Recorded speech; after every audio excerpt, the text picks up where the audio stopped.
All right, welcome everyone. My name is Madeline No. I'm from NetHope, and we want to welcome you to another NetHope Solutions Center webinar. Today, we will be talking about digital ID, closing the identity gap, and we are welcoming 5 organizations as speakers today. Our first from United Nations High Commissioner for Refugees, or UNHCR, from ID 2020, Simprints, Norwegian Church Aid, and Mercy Corps. And before we get started, I'd like to go over a few housekeeping guidelines for today's session. We'd like to keep this session interactive. Please open the Zoom chat window and place your comments or questions there. We'll be curating them for a Q&A discussion session toward the end of the hour. Please also look for a follow-up email later today or tomorrow with information from today's recording and a link to any collateral from today's session.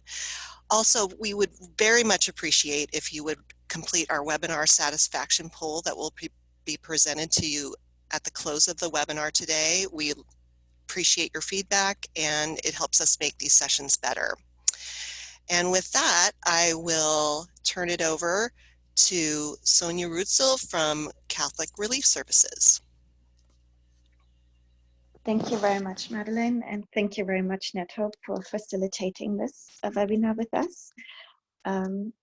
So today's session will be looking at digital ID, as we're still over 1 billion people are lacking an official identity. This is a very important topic and obviously very important towards the Sustainable Development Goals. As Madeline said, we have a fantastic expert speaker panel from various backgrounds who are willing to share their success stories, their lesson learned, and general insights as well as practical tips. So it's my pleasure to introduce you to our speakers. We have Trond Are Utle. He's the Chief Digital Officer from a Norwegian Church Aid. Cornelius Saunders, the Program Manager at ID 2020. Nicholas Orksot, he's the Senior Registration and Identity Management Officer at United Nations High Commissioner for Refugees, UNHCR. And Rosa Akbari, the Senior Advisor for Technology for Development at Mercy Corps, and Alexander Grigori, the CPO and co-founder of Simprints. So yeah, help me welcome our wonderful speaker panel. And each of the speakers will be asked a question which they will answer. And after this, we have time for a general Q&A. So in the meantime, everybody, you're very welcome to post your questions in the chat room and contribute to our interactive Q&A session. And that leaves us to introduce our first speaker. So our first speaker is Trond. He will be talking about digital ID as an overview and setting the scene for the discussion. My question for you, Trond, is what is the applicability and what are the investment considerations of generating digital IDs? Yes, hi, thank you for having me. Hope you hear me well. I worked as a Chief Digital Officer in Norwegian Church Aid, but I'm also partaking in a joint program, a joint project with 3 other large organizations in Norway with an Innovation Norway funding over 2 years. It's called DIGIT, Dignified Identities in Cash Programming. And what we've set out to do is to look at how we can reduce the amount of manual registration in all projects, both inside one organization, time after time in the same context, but also across organization, and to see how we can introduce identity as a separate component in the sort of solution landscape. So in terms of applicability, the question is, do we want to look at this in terms of when we do cache programming, for example, or another type of programming, as just give me your name, give me your number, give me your family address, etc., and then register these people in our systems, whether it be cache programming or educational or whatever it is.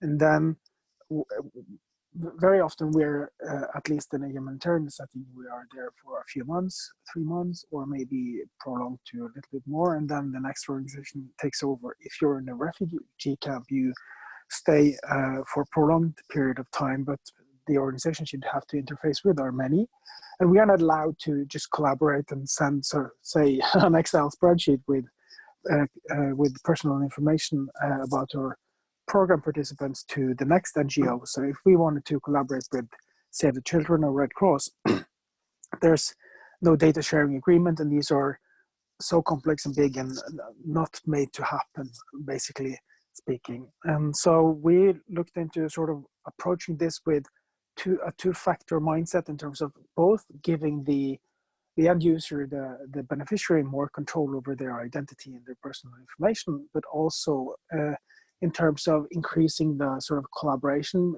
interagency, but through the beneficiary and their consent of using that personal information.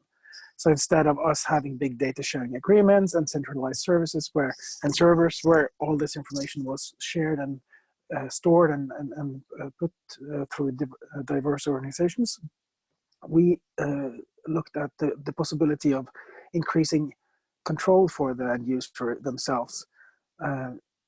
And then through that, both let them have agency and control and give consent when they want to share information, but also maybe to be able to build up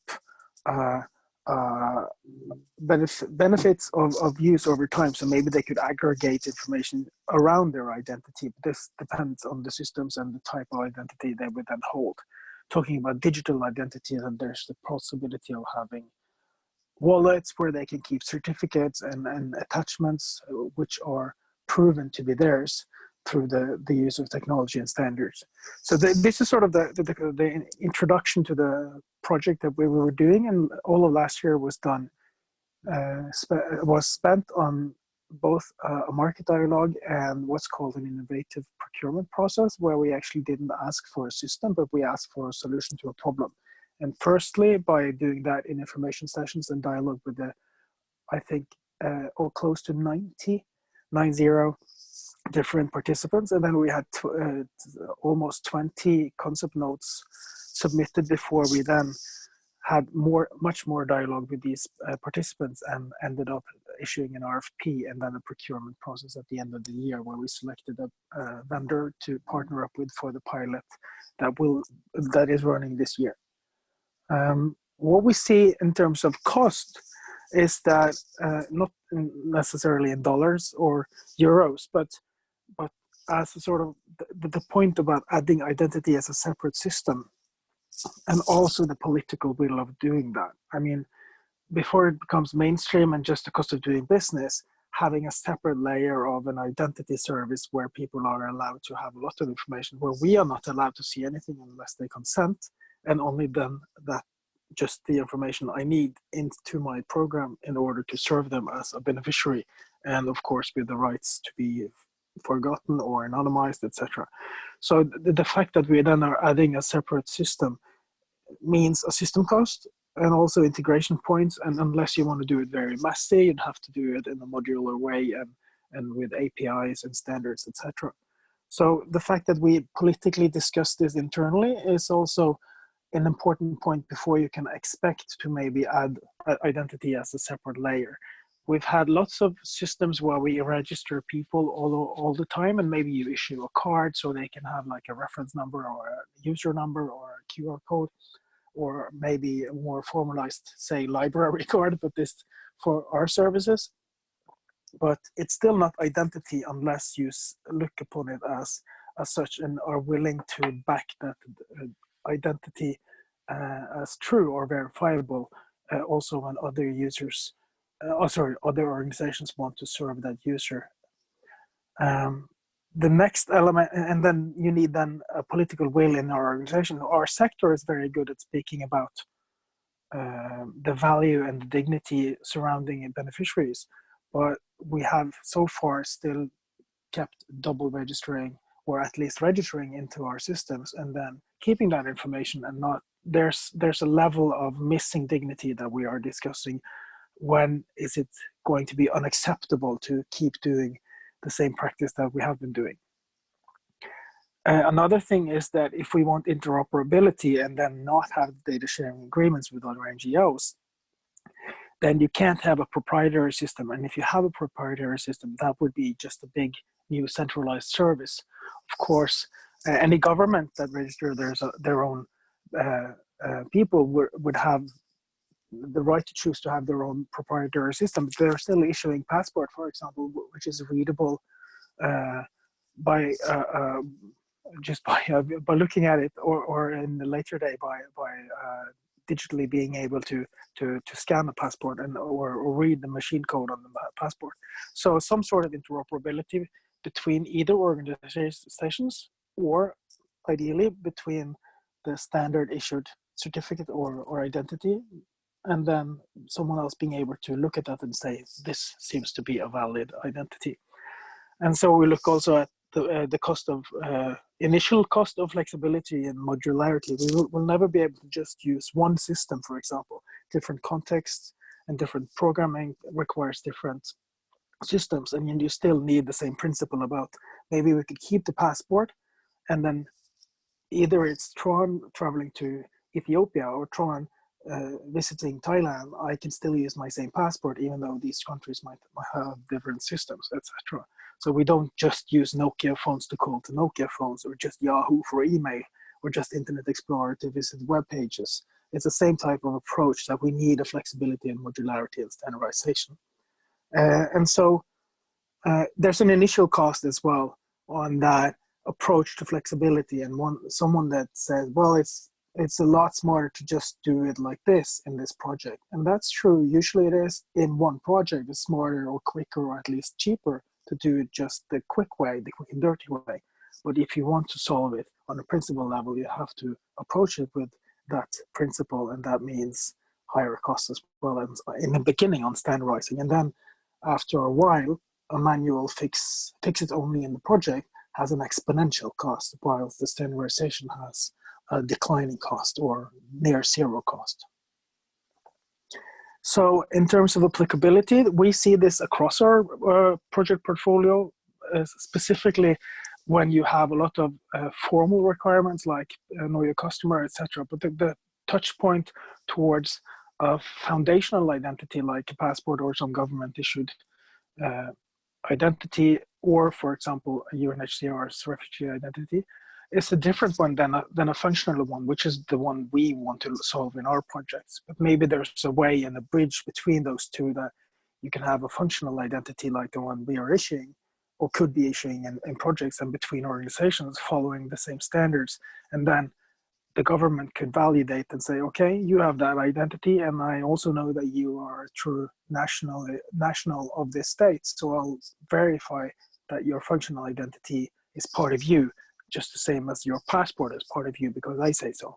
And then all of a sudden you have a bridge between the two. So in a longer term, we see that might be a way to go, to sort of a bridge into a scalable path of using smaller, more informal functional identities and a more connected to a more formal identity or foundational identity.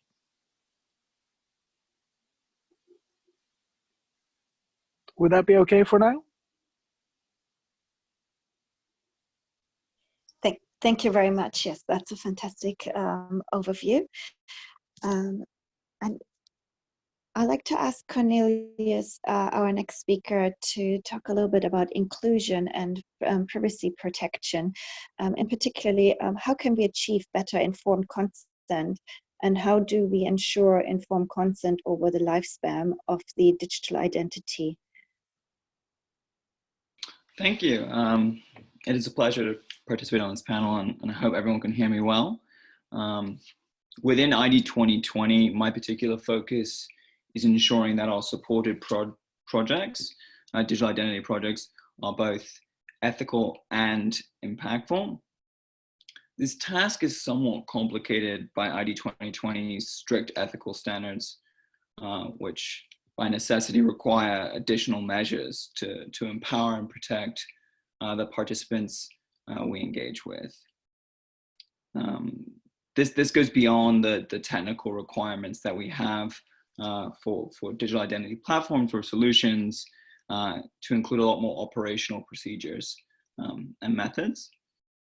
I would say among the many ethical considerations, informed consent stands out because of its importance and difficulty.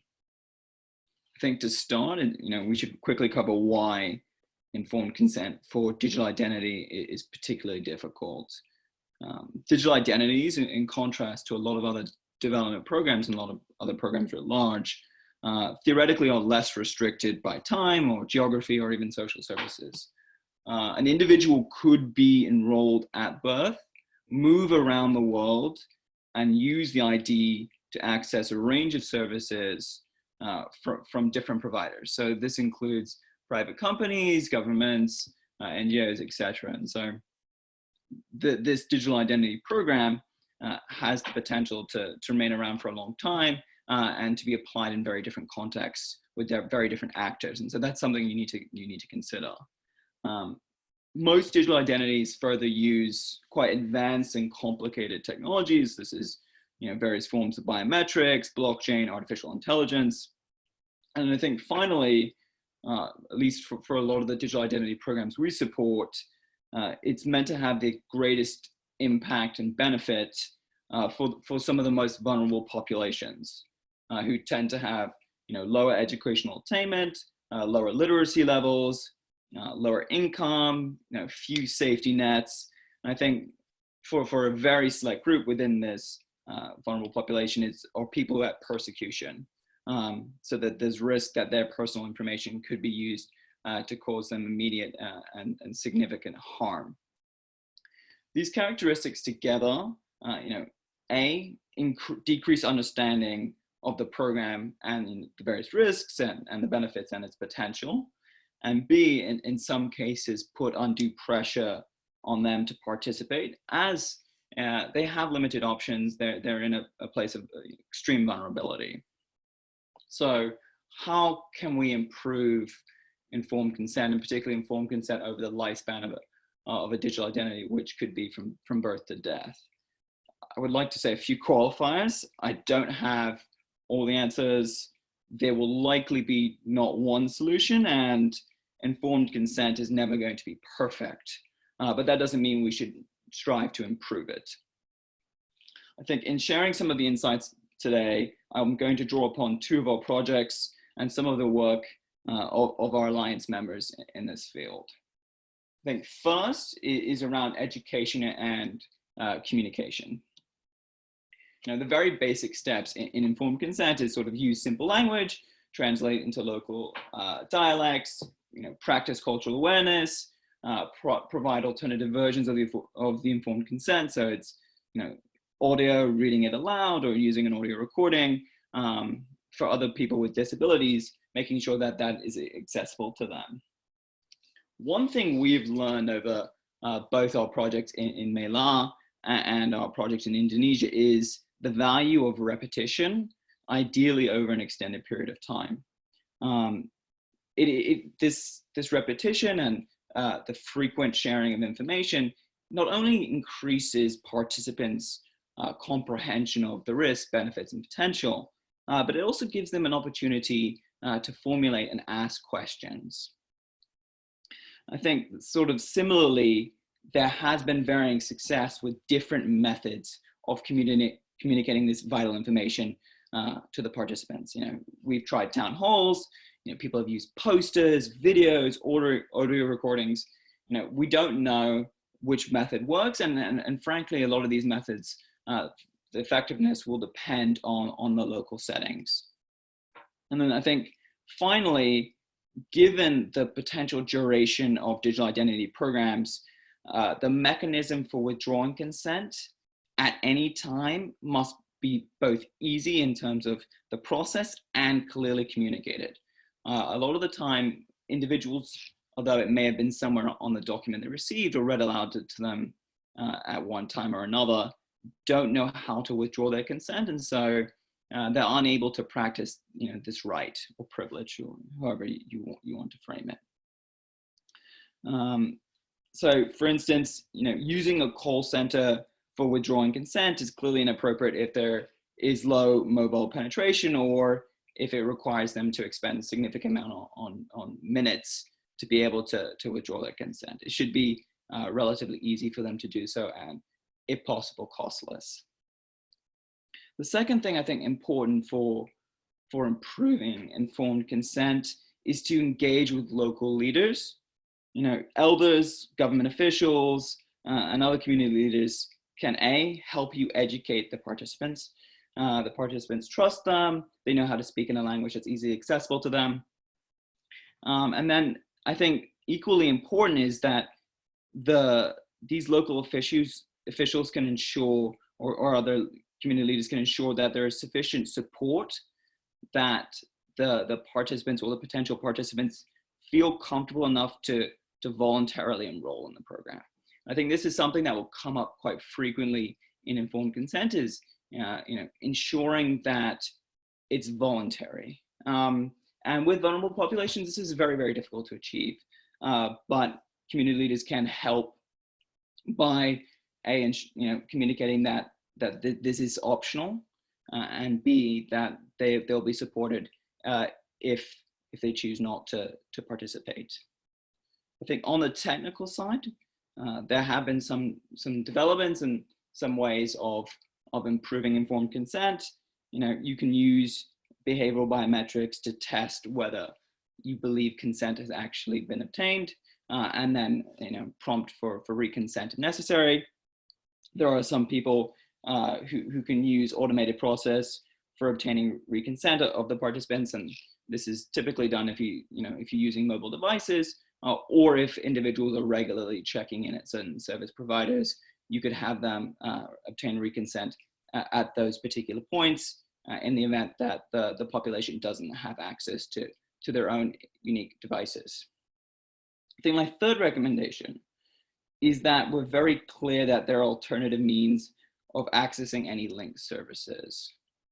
So when you implement a digital identity program, although it has broad applicability and broad potential, we tend to associate it with one service, and this can be healthcare, this can be financial inclusion, this can be accessing LPG subsidies, as it is in one of our pilots, but it's always associated with better, improved access to a particular service.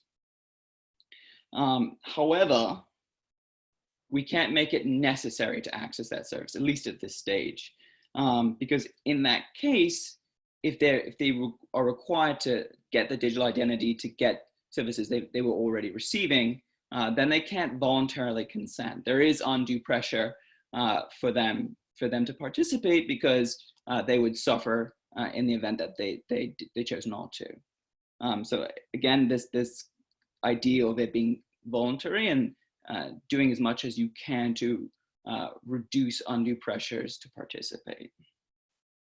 And sort of going back to my first point, it not only has to be an option not to participate and clearly have alternatives for accessing services, but this has to be communicated to the participants in a way that they understand that they're not going to be cut off, that there are not misconceptions about the benefits of the program, etc. And I think this is particularly difficult for refugees.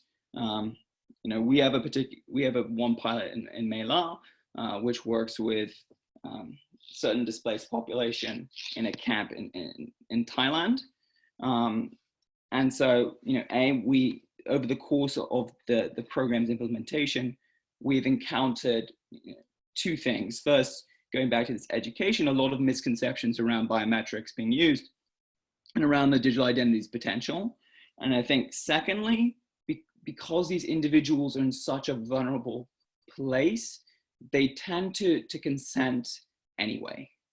So we're seeing low comprehension of the program, but high consent rates.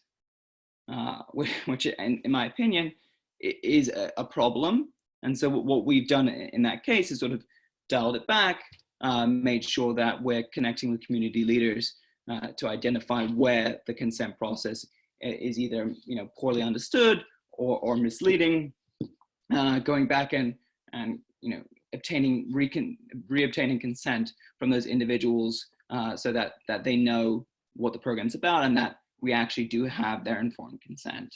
And I think with refugees and with other displaced populations who are dependent on critical services, they're likely to trust the service provider no matter what. You could almost get them to consent to anything, but that isn't true informed consent. So I think that's very roughly a quick overview on informed consent and some of the challenges we're facing with digital identity programs and some of the potential solutions and mechanisms for at least improving informed consent. On an optimistic note, I think there has been significant progress. A lot of people are using some great new tools and some innovative process to be better about it, but we're still a long way away. I'm sure I'll have a lot of questions, but I think we're taking them at the end. So that's everything for me. Thank you very much, Cornelius. And I also like to highlight that we are posting some web links in the chat room. So there is a link to the lessons learned from the MELA initiative. And also we will share all those links afterwards in a summary. So no need to take note of all of them right now. And yes, speaking about digital ID for refugees, that is a great transition to our next speaker. Nicholas, can you please share with us what is a good digital identity for refugees and how can it increase access to financial services? Thank you very much, Sonia, and thanks to the organizers for the invitation to speak at this event. It's a great pleasure to join this panel with such expert speakers. My role in UNHCR's newly established Global Data Service is to coordinate our work on the next steps in respect of digital identity for refugees. To try to start answering the question that Sonia posed, I think we ought to take a step back and consider the broad context. As was highlighted at the start of the webinar, the World Bank's most recent estimate is that over 1 billion people are unable to prove who they are, including as many as 1 in 4 children and youth whose births have never been registered. Many more have IDs that cannot be trusted because they are of poor quality and cannot be reliably verified.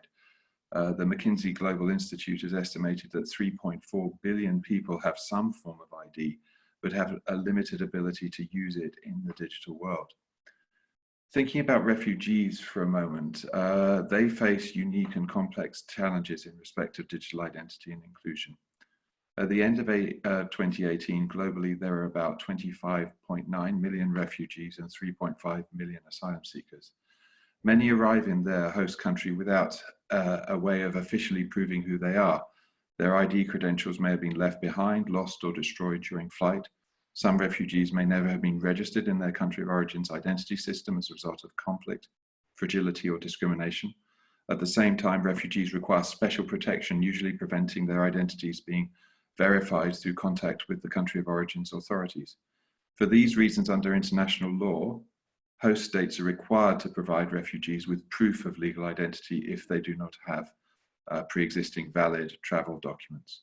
Where necessary, UNHCR, the organization I work for, can take a surrogate role in registering and providing identity to refugees on behalf of the host state, although this is not the preferred arrangement.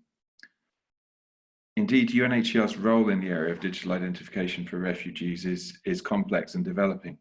On the one hand, under its protection mandate, it promotes adherence to relevant international standards. For example, we published online our registration and identity management guidance, and I'll post a link to it in the chat after I finish speaking. On the other hand, over 9 million refugees in 72 countries have been biometrically enrolled in UNHCR's population registration and identity management ecosystem, which is known as PRIMES. Furthermore, in many countries, PRIMES is used in partnership with the host government, with UNHCR and the host state's refugee authorities acting as the joint data controllers. In origin, UNHCR's digital identification systems have been primarily designed to serve key humanitarian objectives, including the delivery of life-saving assistance, protection, and solutions. For example, in Malaysia and Indonesia, refugee ID credentials can be verified with an Android app provided for use to the authorities, which helps to prevent the risk of detention and refoulement, sending refugees back to countries where they fear persecution. Digital IDs provided to refugees also facilitate the delivery of dignified cash-based assistance using ATMs enabled with iris scanning for authentication in a number of countries in the Middle East, including Jordan. However, UNHCR recognizes through our 2015 data protection policy, another one of the relevant standards applicable here, that our system should realize data subjects' rights through providing greater access to and control of digital personal data. For this reason, country operations, UNHCR country operations, are increasingly providing self-service kiosks and other portals for refugees to book appointments, receive status updates, and to provide information. We also see the importance of a trusted digital ID for refugees to facilitate access to services outside of the immediate humanitarian ecosystem. For example, to allow for onboarding for banking, mobile, and in the future, online work, education, and health services.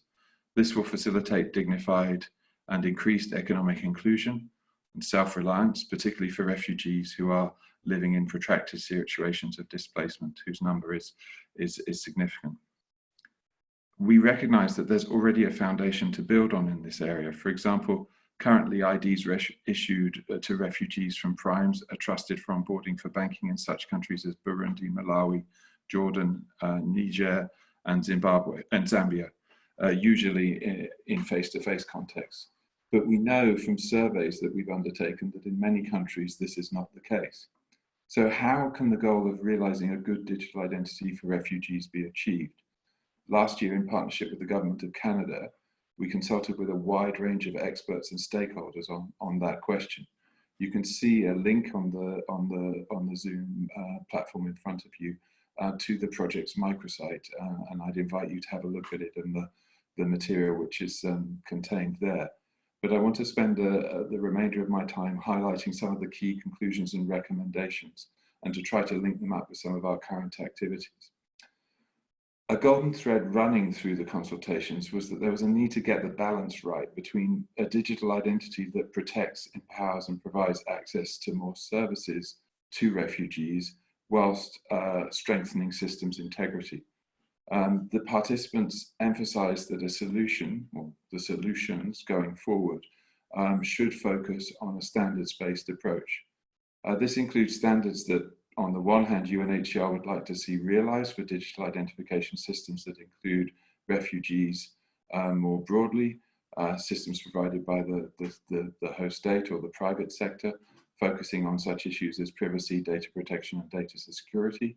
But for this to be achieved, it will require an increased engagement by the organization and by others with the global, regional, and national bodies that are currently setting many of these standards. To give you one example, the Financial Action Task Force has earlier this month issued global guidance on digital identity, which regional and national regulators, including central banks, will likely follow in setting customer due diligence or know your customer standards for onboarding for financial services. This guidance recognizes the unique situation of refugees' identity and the roles of states and UNHCR in providing them, and the opportunities that risk-based approaches can provide in order to facilitate enabling financial inclusion of refugees. All of these things are a major step forward and very welcome. The guidance also underlines that digital identification systems which are not provided or expressly authorized by states will have to meet technical standards and levels of assurance if they are to be trusted to provide digital identities for onboarding financial services outside of face-to-face settings. Consequently, standards relating to biometrics, data security, data protection will also need to be increasingly adopted in designing digital identification systems that empower forcibly displaced persons to provide access to these services outside of the immediate humanitarian ecosystem. Other key issues that were identified in the consultation included how UNHCR systems where the appropriate enabling environment was in place can interoperate with host states' ID systems, including in the cross-border context of return and resettlement. There's work already done in these areas in a number of countries in particularly sub-Saharan Africa, and in general the results have been promising, although this key challenge of whether the IDs which are issued by the host state systems to refugees actually provide access to increased services still remains. Another area that was recommended is that in the design of digital identification systems, a more user-centric, people-centered approach should be adopted, particularly in the case of refugees. And this should also take into account the needs of the situation of the elderly, women and children when it comes to digital identification systems. I think you've heard a little bit from Cornelius about how that can impact on informed consent, but we've also seen that promoting and enabling digital literacy will be crucial to try to provide a greater empowerment of our populations of concern. Another recommendation was to take into account new technologies and approaches that are used in digital identification. For example, considering whether new systems or private sector products were refugee ready. And I think the work that ID 2020 and others have done around the ID 2020's quality mark is an interesting area that we could look at. To conclude, I think that realizing a good digital identity for refugees, which is both trusted and standards-based, is a challenging but crucial issue. Following a workshop last week, a colleague from Médecins Sans Frontières described the task as Herculean. And as we're all human, I think that means that refugees would best be served if all concerned communities work together to realize that goal. That would include humanitarian and development partners, host states and communities, standard setters and regulators, technologists, academics, researchers, all working in partnership with the displaced people that we seek to serve. And for these reasons, we've welcomed pledges to work with us that have been received at last December's Global Refugee Forum from Kiva, from ID 2020, from the government of Estonia, for example, but also the dialogue that we're seeking to establish and maintain with a wide range of stakeholders in this area. On that note, I'd like to thank you for your attention, and I look forward to the further discussions. Thank you very much. Thank you very much, Nicholas, and a great introduction for our next speaker. Rosa Akbari will be talking about the practice focus on humanitarian cash transfer programs. In particular, Rosa, I'd like to ask you, what are your lessons learned or practical tips when managing digital IDs in complex implementation environments? Hi, everybody. Thanks. And thanks for the question. So I think the first, I'll just very quickly preface that I myself am not a software developer, despite having technology in my name. I also work very closely with our program teams, kind of grassroots up. I am not a digital ID expert. If anything, I'm probably the most fluent with cash transfer programs than digital ID. But out of necessity, I had to start to understand kind of this Herculean task that I don't think many people had really considered. And I state that because really the entry point for me and the distinction that I've made, that I don't know whether it's accepted formal or not, but in terms of awareness raising within Mercy Corps, this is how we've at least tried to grapple with, is that collecting participants' personally identifiable information digitally does not mean you're creating a digital ID. These are two different, sometimes related considerations and concerns and aspirations, but the reality for right now with a lot of the teams that we're working with, the ones that are coming to us with there's this new digital ID product or biometrics or whatever else it may be, they're actually having challenges with internal data management as related to unique ID assignment. which does not necessarily mean that that unique ID needs to eventually then be transferred to another entity, even another NGO, UN, financial institution, whatever. It's not all or nothing. There are certain programs where we do have to think about that, and there's some that in the immediate that isn't quite yet where we are. And so I think that in terms of challenges, that's kind of the first step with teams, is to really, and I know Sim Prince will be talking soon, but a lot of my experience was even just working through with Sim Prince as a thought partner, not so much we want to use biometrics, but more, how do you all even scope with your provider or with your clients? And you obviously are not going around and trying to get all the business you can. You're being, measured and careful about the projects that you're picking up. So what is that vetting process? And as I started to learn more about that, I really quickly realized that you don't need to go full throttle towards a digital ID solution all the time. But you need to be aware of what you're getting into when you start to issue these forms of functional ID to people. I think the challenges that we face, and it's kind of incremental, as they relate really specifically to digital ID, are in places where we have a very large caseload. It's more often we find in our cash consortiums, where we really do need to be aware of what we're doing, because we're operating in a country that already has existing social safety nets. And so the eventuality of transitioning our information systems, connecting it to other infrastructures, the reality is more present. And so up front, we need to be even more careful about the types of systems that we're employing, even for our own digital data management, so that they will be able to be transitioned in future and be interoperable, have good quality APIs, that kind of thing. And honestly, to be able to work with service providers that have that level of experience, which for me is often from the ICT for D world. A lot of technology providers that have worked in the digital health space are very familiar with these issues. They have always had to deal with interoperability of information management systems and that kind of thing. And so, yeah, so it's kind of taking lessons learned, not looking at cash programs or humanitarian programs as this very unique thing that are just facing these challenges now, but being able to mitigate that. But I think, yeah, the biggest challenge and what we have in our, Yemen, Syria, others,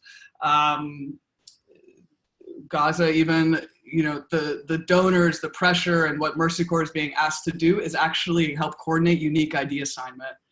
The donors are not coming and asking us, how are you going to ensure that this is a transferable ID that will last for 20 years? Because the reality is Mercy Corps is not UNHCR. We don't issue a legally recognized ID unless we're doing that in partnership with the government or something else. That's just not what our role is. And so we have to kind of, take a step back and recognize that and really play to our strengths, but then also be aware of this larger ecosystem. And as soon as we start to step into it with the types of information that we're gathering, that we're actually aware of what technical advisory has the World Bank been providing in this country. Is a national ID scheme about to come on board? These are the reasons why we've plugged into ID 2020 and otherwise.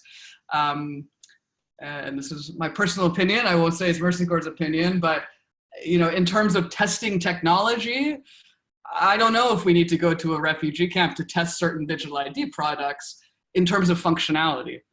We can do a lot of tabletop testing and do that in a little bit more secure, maybe less risky environment.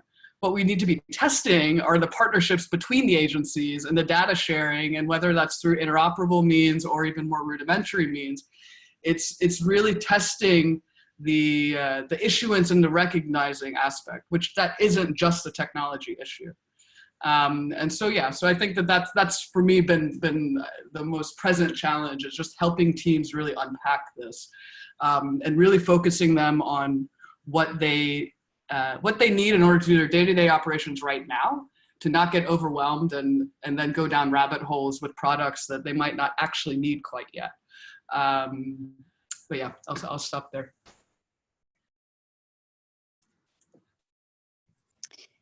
Thank you very much, Rosa. And as you already mentioned, your partnership with Simprints, I would like to ask Alexandra to also share her view, particularly around user-centered design and interoperability. I'd like to ask you, what are your lessons learned in deploying functional digital ID and service delivery, maybe with particular focus in global health? Thank you. Hi everyone, I'm Alexandra. I'm going to try to keep it short because I think we're a little bit ahead of our schedules. Well, not ahead, the other way around. So I'm going to talk a little bit about interoperability. And I think I really liked Rosa's point around digital ID versus a functional ID system. I think we need to keep in mind that not every functional ID system, whether it's based on biometrics or not, qualifies as a digital ID. And there is an entire spectrum from what you want to use this data for. So the experience that Simprints has is primarily in functional ID and particularly registration using biometrics and providing services using a unique identification number that was provided and linked with the biometrics. At the moment, we're not working on providing a digital identity that the beneficiary, the end users, will hold, but rather a digital identifier that different service providers can use in order to identify beneficiaries and be able to provide better quality services, whether it's in healthcare, in finance, education, and so on. Most of our work to date has been in healthcare, some in finance as well, but I think that was covered in previous conversations. So I'm going to focus on interoperability for a digital ID used in healthcare systems, particularly in global health. And there are two different types of interoperability when it comes to any digital ID system, and particularly one that uses biometrics. One is data interoperability, and in the case of biometrics is biometric interoperability. So this basically means that the biometric data is stored in a format that allows implementers to switch vendors and avoid vendor lock-in and integrate with other systems for digital ID also based on similar biometrics, either functional or foundational. So in the case of a fingerprint, it can be either an image or a standardized ISO template. For face and palm and a lot of other biometrics that are typically captured with a mobile phone camera, particularly for frontline service delivery, we recommend using the raw images in order to provide interoperability. Again, there needs to be a trade-off made between what's feasible in the field. Collecting raw biometric data is quite intensive just from a data perspective. So if there is no need for this data to be shared, then maybe there is no need for collecting these raw images. But again, it's a matter of establishing all the uses for that particular digital ID, ideally upfront, which will also help with the informed consent, which needs to be taken for all the different uses of the digital ID, whether it's different organizations or even within the same organizations by different programs. The second type of interoperability is system interoperability, and this is something that Rosa also touched upon around modularity and having a digital system that can be plugged into different platforms. In healthcare, there are a lot of medical mobile platforms, particularly used on Android mobile phones. And it's important that you build a system that's easily integratable within all these platforms to avoid lock-in also in the digital system, but also in the mobile platform system. So the interoperability really goes two ways, and this can be achieved by having an open API that's really easy to use and kind of creates more or less a plug-and-play solution between the medical information system, healthcare information system, and the identity system as well. Of course, there is a need, and from what we've seen at the moment, there are no actual standards of guidelines for integrations within healthcare system, and actually with financial system either. So we designed our own API, and now we're working on see what can we standardize and what types of guidelines for integrations we could create that other organizations can use as well with other biometric tools or either digital tools. And the integrations are incredibly important because they're the ones that ultimately affect the users. And this is where I'm going to touch a little bit on user-centered design. And integration is not really only a technical component. I think a lot of organizations think of integration and API as a technical component, but actually thinking about the user experience and the flow of a process is incredibly important. And this is where the integration really can make or break the system if the workflow is not right. If that use of digital identity, either for registration or for further identification or verification, is not intuitive for the users, then the whole system will be failed. And that has to do with a very robust and standardized integration. Just an example of that, in different programs, the need of identification, so 1 to N matching, let's say if you're using biometrics, will be integrated completely differently than a use for verification, which will be more common in financial services and KYC application as well. And there are a lot of technical implications that have to do with whether one or the second way of integrating digital ID is implemented. Another aspect of user-centered design is around educating the users in how to interpret confidence levels, particularly when you use a biometric digital ID system. It's very important to keep in mind that no biometric modality is 100% accurate. It's always important to have alternative and show the right confidence levels within the product and within the solution that you are designing in order to ensure inclusivity in programs and ensure that there are no mistakes done due to operator and user error. And I think consent as well has been mentioned before, and I think building consent into the product is also an important part of user-centered design. And of course, building the entire system to be context dependent. And again, here the plug and play solution is incredibly critical because in some contexts, using one type of digital ID may be more appropriate than in another context, depending on cultural acceptability, particularly around different types of biometrics.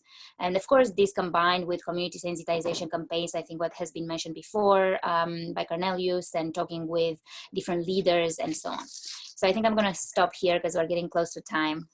Thank you very much for listening. Thank you very much, Alex. And thank you very much also to all the questions that we're receiving through the chat room. And it's I'm glad to see that a lot of the questions I think have also been answered in the course of this webinar already. So that's good. We're all on a similar idea here. Before I go and ask the first question, I also like to highlight that obviously there have been a lot of other webinars and sessions and discussions around digital ID, particularly led by NetHope. So here's an overview if you like to hear more and get into more detail. Have a look at this, and we'll share this slide afterwards as well. And if you have any questions on any of those sessions, please get in touch with Leila Toplik. Her email is here mentioned. For our session, we have a number of questions. We might not get through all of them, so we will share a Q&A document afterwards. But let us see if we can answer a couple. The first question is for John. So particularly, how would you state the level of precision when you obtained in authentication individuals? How do you set this? Do you have any guidance or tips? Well, this is one of the crucial points that we have in terms of also compliance with what type of data we collect. So specifically in our project, we are not. It's not important for us whether we go to biometrics verification or if we do a simple or complex, but not that easy to trust social verification in a village, for example, where someone may be presenting a fake government identity. The precision of the authentication is on the onboarding to a certain digital identity system, and that's something we left out because that's not that would be up to the project itself. So the precision is in the onboarding service. Then once you select whether to do biometrics or not, is a precision level as well. Thank you very much. My next question is for Cornelius, but I was so happy for other speakers to jump in. It's about a concept of informed consent. So how do you explain the concept and the benefits of digital ID to the target population? Is it best to focus on specific use cases or explained more generally? That's a great question, and actually a very difficult one, particularly when you're trying to implement a digital identity program. As Alex mentioned, you need to talk also about authentication and biometrics if you're using that in your digital identity. I would say that when you're initially getting informed consent, you need to provide more detail on the biometrics and on the platform, obviously in a manner that's easily understandable to that particular population, but with a focus on that specific linked service at first. And then when the digital identity program or platform is expanded to other services, you reobtain consent there for its application for that particular service. But it's a very difficult question because digital identities, as in certain versions envisioned, can exist separately from the particular service. So it is difficult. I think you do initially explain it around that particular link service with additional details on authentication measures or biometrics or whatever else goes into the initial digital identity platform setup. And then as you expand it to different services, you have to reobtain consent again, would be my answer. But I'm sure the fellow panelists have a lot of additional information to give. Thank you. Any other comments? Sorry, I know we probably don't even have time for another question. So maybe I can just ask, Nicholas, do you have any last comments or points you'd like to share with the attendees? I just want to pick up on the issue of informed consent and its use in humanitarian context, which a matter Cornelius just flagged up at the end of his presentation. I mean, there is quite an important debate going on within the humanitarian community right now about whether informed consent is the right legal basis on which to base enrollment into digital ID systems in humanitarian context, for exactly the reason that Cornelius said. How can we ensure that consent is informed and freely given in those settings? And indeed, the International Committee of the Red Cross in their new biometrics policy and the material they published around that is suggesting that another legal basis ought to be used by themselves, and which is their mandate, and it's something that UNHCR will also have to consider, although we are using informed consent as the basis for enrollment. So just something to consider in the context of humanitarian work, which I think will be a debate which will continue. Thank you very much. And thank you, everyone. Thank you, Trond, Cornelius, Nick, Rosa, and Alex for your contributions. As I said, we will share a summary afterwards, and including all the links. And I'm looking forward to hopefully meet some of this group again in April. So in lieu of our postponed ICT4D conference, we are running a number of different webinars, and we will share more information on this shortly. And thank you very much also for NetHope for facilitating this with us. Please do fill out the this webinar survey before you leave, and have a wonderful day. Thank you. Thank you, everyone. Thanks for attending today's session.